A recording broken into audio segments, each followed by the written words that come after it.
En momentos en que ha iniciado un cese al fuego bilateral entre el gobierno y el ELN, que comenzó el 3 de agosto, y comenzó todo el proceso de participación de la sociedad en simultáneo, extrañamente han comenzado a haber dos tipos de procesos paralelos. Uno, en los territorios, donde una serie de grupos han comenzado como una serie de acciones ofensivas tanto contra las fuerzas del gobierno como contra las del ELN. Entonces, ¿qué buscan? Dañar el cese, inestabilizar al gobierno, presionarlo para hacer exigencias. Entonces, nosotros nos hacemos esas preguntas. Y el otro proceso que se desarrolla en simultáneo es una ofensiva mediática que realmente se complementa con esa otra ofensiva en el territorio y tiene el mismo objetivo, ¿no? Atacar el proceso de paz, atacar como los cambios que se están haciendo. Entonces, no es coincidencia de que haya una ofensiva mediática y una ofensiva en el terreno. Entonces nosotros pensamos de que eso no es espontáneo, ni que se les ocurrió o algún día amanecieron de mal genio. No, eso es un plan. Entonces, claro, hay situaciones graves en los territorios, hay despliegues de fuerzas en los territorios que antes no estaban. Entonces lo que vemos es exactamente una acción de saboteo.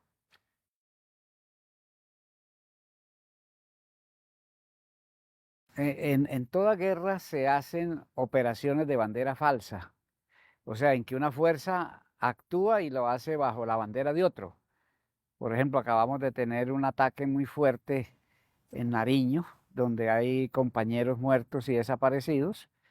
En la zona había patrullas del ejército, pero entonces ahora dicen que fue otro grupo que no fue el ejército. Entonces, eso ha motivado que haya una investigación en el mecanismo de monitoreo y verificación. Entonces, para nosotros hay una trayectoria lamentable y que criticamos de una cierta colusión en zonas entre sectores de las Fuerzas Armadas y sectores mafiosos como el Clan del Golfo que se juntan contra nosotros. La prueba más palmaria es que estando todos en el terreno, los dos nos atacan a nosotros, pero nunca chocan entre ellos. Entonces, eso es una prueba de la práctica de cómo son los planes.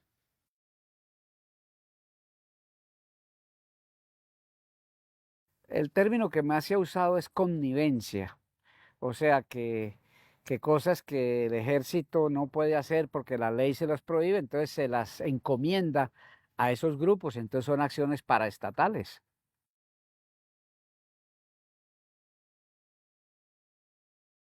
El problema lo tiene el gobierno, porque hay grupos que se salieron del proceso de paz y, y han pedido regresar al proceso de paz. Eso está en curso con el gobierno. Y hay otros grupos que nunca estuvieron, que también es un problema del gobierno. Entonces, ambos problemas los tiene que resolver el gobierno y no el ELN.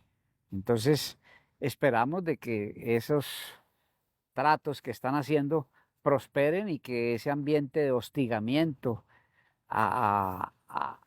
dijéramos, al clima de distensión y de bajar la intensidad del conflicto que queremos con el cese bilateral, lo dejen prosperar.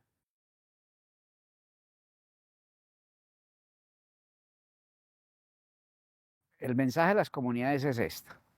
El ELN va a cumplir el cese y está cumpliendo el cese. Las comunidades tienen que articularse a la verificación y al monitoreo por medio de una veeduría social. Entonces, esas veedurías sociales en cada parte la deben conformar las organizaciones con arraigo en ese territorio y tienen fundamentalmente una labor preventiva de incidentes.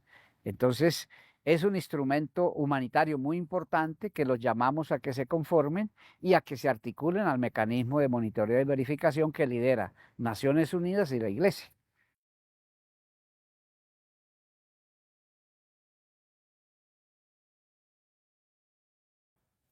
Uno diría que si un despliegue donde nunca han estado va a favorecer, pues habría que mirarlo, ¿cierto? Porque nosotros mantenemos es un ambiente de desconfianza. Todo despliegue nuevo no crea que lo tomamos nosotros solamente con un propósito humanitario, sino que como vienen son despliegues de orden ofensivo, habría que mirar esos despliegues qué propósito tienen.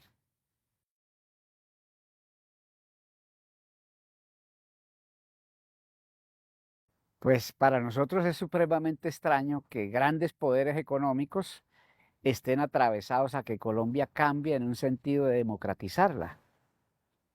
Entonces los dueños de los grandes medios no quieren la democratización de Colombia. Al periodista le pagan. Cualquier señor o señora de estas tiene un salario.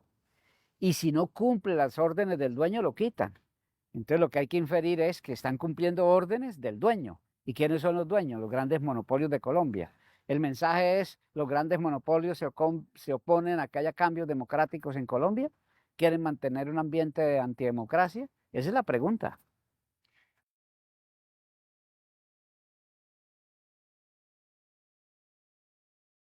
En Colombia hay un problema estructural, que los entes de control comienzan a ser un instrumento de una facción. Entonces un instrumento de una facción es que colocan la lupa para un solo lado. Eso no es democrático, eso todo el mundo lo ve, ¿para qué lo ocultan? O sea, dejan pasar unas cosas y se entran en otras. Entonces, ese es el trabajo de un ente de control. Toda la sociedad colombiana rechaza eso.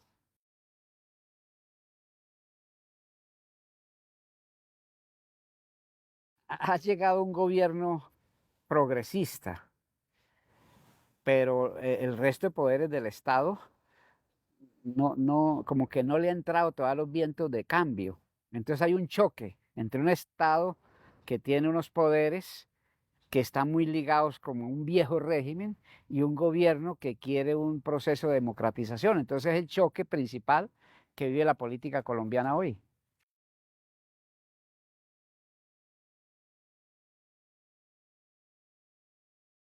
Es por dos carriles.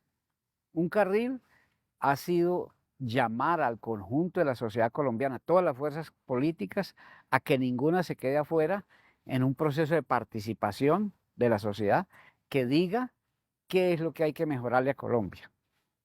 Ahí no hay ninguna exclusión. Los que no han ido es porque no quieren. Carril uno. Y carril 2. Siempre a los cambios habrá un pequeño sector que se opone. Y la manera es que esa mayoría se organice y movilice y presione para que esa minoría deje de ser obstáculo. O sea que esto requiere una invitación a todos, pero también una presión social necesaria para que los cambios anden.